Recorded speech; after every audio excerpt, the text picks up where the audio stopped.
bahwa putusan MK itu sebenarnya udah bagus ya.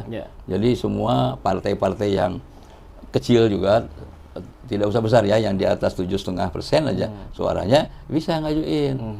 Kayak misalnya Anies yang tadinya nggak boleh. Ini ada pertanyaan, bukan pertanyaan kecil, pertanyaan besar. Ya.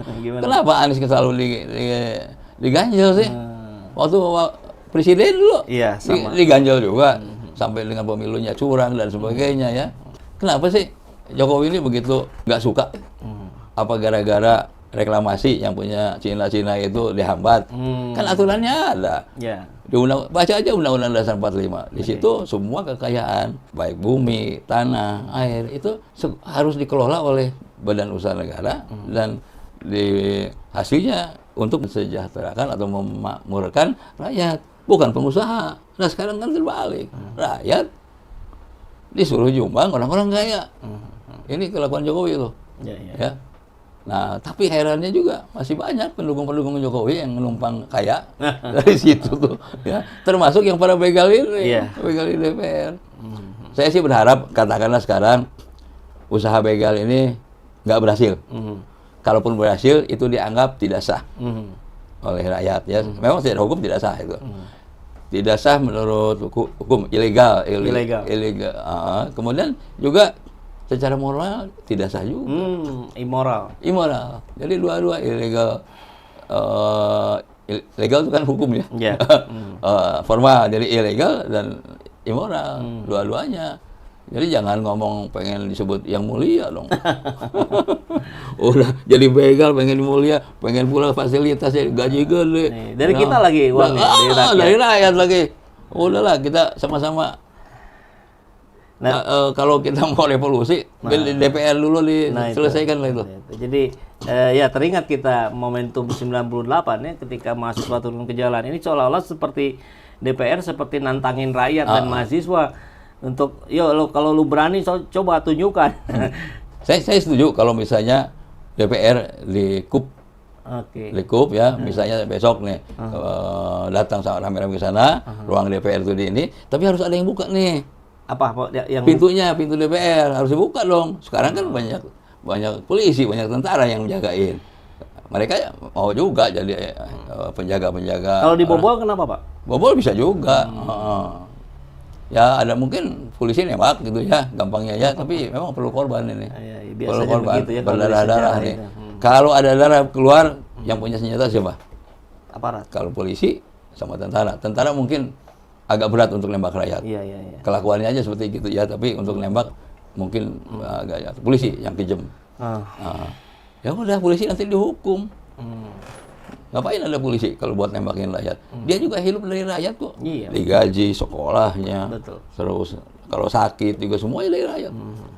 Udah gitu malah yang dibelain bukan rakyat, malah jahat pada rakyat. Nggak benar juga ini. Nah, saya setuju banget ya kalau itu di kudeta, DPR di kudeta, berhentiin presiden. Walaupun hanya 2 bulan lagi. Sekaligus ini, Pak Mehmet, kira-kira prediksi Pak Mehmet sendiri bagaimana? Besok ini apakah akan terjadi eskalasi yang sangat tinggi sehingga bisa terjadi proses pengambil alihan DPR oleh rakyat, atau nggak akan nyampe ke sana nih? Mudah-mudahan ya, saya belum bisa memprediksi karena ini kan SK atau keputusan dari DPR-nya kan belum keluar nih, baru nanti malam. Nah setelah nanti malam misalnya besok ada reaksi kontan, saling telepon saling ini, semuanya datang ke Jakarta dan kemudian anggota DPR dipecatin semua, DPR-nya partai juga dianggap tidak ada semuanya, mulailah kembali ke Undang-Undang Dasar 45. Nah itu dia ya. Tapi kalau misalnya DPR nih diberhentiin, ganti sama rakyat semua, ya. Ada pemimpinnya tentu, nggak tahu siapa pemimpinnya, kadang-kadang kayak itu kan suka muncul sendiri tuh. Kemudian udah gitu kembali ke Undang-Undang Dasar 45, ini bahaya juga. Jokowi bisa nambah dong. Makanya diturunin dulu. Turunin. Nah, kalau memang Prabowo sanggup, ya Prabowo yang bikin dekretnya. Atau bukan Prabowo juga DPR boleh dong bikin dekret. Baik. Nah, jadi mudah-mudahan apa yang dilakukan oleh petisi 100 dengan keistiqomahannya terus melakukan pergerakan meskipun usianya sudah matang-matang, inilah yang pada akhirnya di titik ini menggerakkan juga kawan-kawan yang lain yang jauh lebih muda ya Pak Mehmet ya. Seperti yang dari tadi Front Forward in Muda Partai Hijau Indonesia, Bangsa Mahardika, Social Justice Indonesia, Blok Politik Pelajar, dan berbagai organisasi progresif lainnya yang besok akan melakukan pergerakan untuk melawan begal DPR. Nah, saya ingin ini Pak, kita coba masuk dulu ke respon sahabat SJ Channel semua yang sudah rajin juga ya berespon nih. Coba kita cek dulu. Saya akan bacakan, nanti kalau ada yang bisa dikomentari langsung aja dikomentari ya Pak. Bambang Purnomo, NKRI nggak ada, yang ada begal, cukong, oligarki yang udah membeli legislatif, eksekutif, dan yudikatif. Lah ketua DPR kan Ibu Puan, gimana sih? Ketua DPR ini dari PDIP sebetulnya ya, tapi kan suaranya kalah mungkin, jadi nggak bisa ngapa-ngapain. Ini bukan wakil rakyat tapi baje. Jangan saya baca kepanjangannya. Ayo kita, waduh ini ngeri nih, bakar. Oke, crash landing ini katanya, failed state.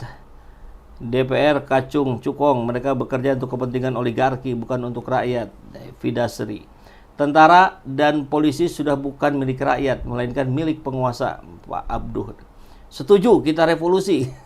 Mantap, revolusi jawaban paling relevan. Bila mana koalisi obesitas menjegal keputusan MK. Bangsa ini butuh kepastian hukum. Farhan.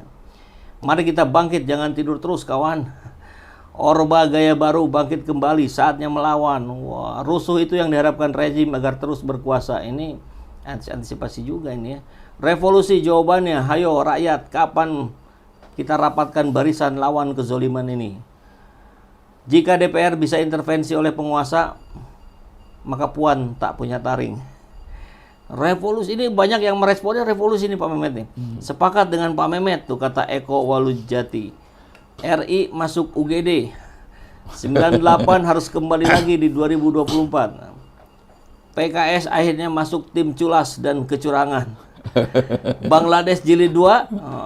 Ada yang bilang santet aja Bang. Ingat Kanjuruhan, mereka tak segan membantai rakyat, prahara bangsa. Semoga TNI sadar dan kembali ke rakyat. TNI wajib tangkap Jokowi, bubarkan DPR. Saatnya TNI berjalan di jalan yang benar demi bangsa dan negara. Wa makaru makarullah wallahu khairu makirin.